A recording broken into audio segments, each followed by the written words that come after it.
Bon, eh bien, on n'en finit plus avec Peugeot. Je suis désolé, mais voilà, après la i408 qu'on attend en mondial, là, clairement, on nous dit, alors je te mettrai les informations, donc pour le coup, ici, ce qui était intéressant, c'est de remettre tout dans le contexte. On n'a jamais vu, en fait, des Peugeot aussi chers et en électrique qui se fixent en plus sur des motorisations, donc, de thermique.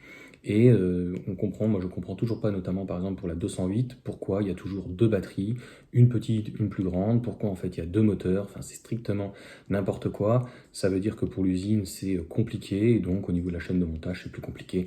Donc en fait ils ont envie de se compliquer la vie. Au-delà de ça, et de la 208 qui reste chère, alors Caradisiac te dit oui, ils font des remises, bah, c'est normal, ils s'en vendent pas, ou très peu. Et quand ça se vend, en fait, c'est les flottes qui achètent ça à l'appel. Donc encore une fois, je n'ai rien contre Peugeot, je n'ai rien contre cette i208 ou ce i308, mais à la base, une 308, c'était entre 15 et 20 000 euros. Allez, maximum peut-être 25 000 euros. Aujourd'hui, on est en train de te dire fièrement, c'est 42 500, je sais plus, avec une remise, c'était peut-être dans les 38 000. Et puis, si tu as un super bonus ou une reprise, bah, tu seras aux alentours des 30 000 euros. Super. Mais à un moment donné, il va falloir en fait s'enlever de l'esprit les aides de l'État et se dire, est-ce que raisonnablement une 308 avec une batterie et une autonomie aux alentours de 400 km, hein, c'est pas non plus un véhicule excellent, clairement. Le véhicule est une réelle 308, elle est jolie, intérieurement, extérieurement.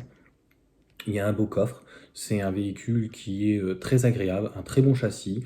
Le véhicule pour une électrique qui est dérivé d'un thermique en fait on va dire fonction, en tout cas multi-carburant ou multi-usage. Parce qu'il y a des hybrides, il y a des hybrides rechargeables, il y a des endroits où, pour le coup, Max BLD l'avait bien montré, il y a des batteries, en fait, il y a des endroits où ils stockent la batterie, par exemple, je ne sais plus si c'est de l'hybride ou de l'hybride rechargeable, et en gros, c'est vide à cet endroit-là. Donc, en fait, si tu n'as pas la version hybride ou hybride rechargeable, bah, en fait, cette partie-là est perdue. Donc, clairement, le véhicule, quand même, tient plutôt bien la route, contrairement à un i3008, mais ça s'en arrête là. Donc, concrètement, même avec des petites remises ou peu importe, on est donc aux alentours des 40 000 euros pour une i308, donc une 308 électrique, même les Corsa ou autre ou quoi que ce soit. Donc en fait, moi la question que je me pose, c'est à quel moment le Peugeot et le groupe Stellantis, PSA, qui tu veux, va commencer à baisser ses prix, à être plus raisonnable. Même la Mégane donc, est moins chère, ils le disent, et la Mégane d'ailleurs sans des remises, hein, parce que tu vas dans les stocks, tu peux la trouver encore moins chère. Oui, elle est à 38 000 euros, je crois qu'elle commence de mémoire à 34 000, sans compter les aides. Donc si tu as une petite remise de 2 ou 3 000 euros, bon, bah, avec un peu de chance, tu peux la taper en dessous de 30 000 euros. C'est un véhicule qui est plus typé, on va dire, électrique. La Peugeot, elle, est plus typée voiture classique, pour rester raisonnable. Parce que le 220 chevaux, c'est-à-dire que d'un côté, tu as 156 chevaux, un véhicule donc qui a un bon couple, mais c'est 10 secondes, voilà, c'est correct, mais sans plus. Et de l'autre côté, tu as 220 chevaux, donc une voiture qui est déjà plus adapté, si on peut dire, à un véhicule électrique avec une plus grosse batterie, 60 kWh, etc. Donc voilà.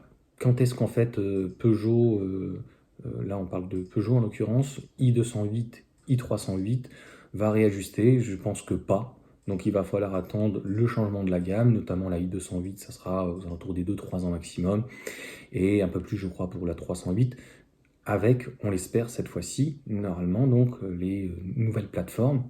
Donc, parce que même, voilà, 3008, on voit, c'est... Moi, ce qui m'inquiète, c'est que ça n'a pas été bien étudié. On ne résume pas un véhicule électrique tout à la taille de sa batterie. Si on n'a pas pensé, en fait, à l'efficience, si on n'a pas pensé, en fait, à l'implantation du moteur et l'entièreté du véhicule, ben, en fait, c'est qu'on est passé clairement à côté. Et pareil de la charge, tout ça, le tout ce tout est important. Voilà en tout cas pour cette vidéo, et encore une fois, pour moi, c'est tout à fait logique qu'ils baissent les prix. Donc sans les remises, sans les aides de l'État et sans les flottes éventuellement où ils sont obligés de brader leur voiture, ben en fait, Peugeot, tu peux te demander si dans quelques années, ils vont encore exister, hein. C'est un truc de fou. Sur ce, bonne journée à tous.